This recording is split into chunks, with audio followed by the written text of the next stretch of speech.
નમસ્કાર, આપ જોઈ રહ્યા છો નેશન પ્લસ ન્યૂઝ. હું છું આપની સાથે હિરલ પંડ્યા. વિશ્વ પ્રસિદ્ધ સોમનાથ મહાદેવ મંદિર પરિસર નજીકથી એક ચોંકાવનારી ઘટના સામે આવી છે.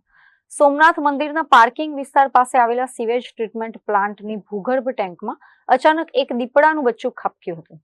પ્રવાસીઓની ભારે અવરજવરથી ધમધમતા સોમનાથ મંદિરના પાર્કિંગ એરિયા નજીક આવેલા સીવેજ ટ્રીટમેન્ટ પ્લાન્ટની ભૂગર્ભ ટેન્કમાંથી અચાનક વન્યજીવનો અવાજ આવતા ત્યાં હાજર કર્મચારીઓ ચોંકી ઉઠ્યા હતા.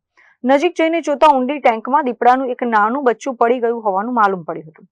યાત્રાધામનો સંવેદનશીલ વિસ્તાર હોવાના કારણે ઘટનાની ગંભીરતા સમજીને વહેલી તકે વેરાવળ વન વિભાગને જાણ કરવામાં આવી હતી. ફોરેસ્ટ ડિપાર્ટમેન્ટની સ્પેશિયલ રેસ્ક્યુ ટીમ તમામ જરૂરી સાધનો અને પાંજરા સાથે તાત્કાલિક ઘટના સ્થળે પહોંચી ગઈ હતી. ગંદા પાણી અને કાદવથી ભરાયેલી ભૂગર્ભ ટેન્કમાંથી દીપડાના ગુસ્સે ભરાયેલા બચ્ચાને બહાર કાઢવું વન કર્મચારીઓ માટે મોટો પડકાર હતો, પરંતુ વન વિભાગની ટીમે પોતાની કુશળતા દર્શાવતા આશરે 1 કલાકની ભારે જહેમત અને ઓપરેશન બાદ બચ્ચાને નેટ અને રેસ્ક્યુ કિટની મદદથી સુરક્ષિત રીતે બહાર કાઢી લીધું હતું.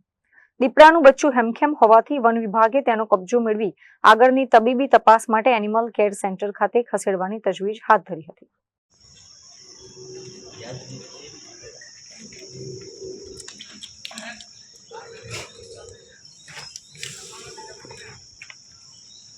તો ભાઈ રેડી ઓકે હાલો ભાઈ આપી દેજો.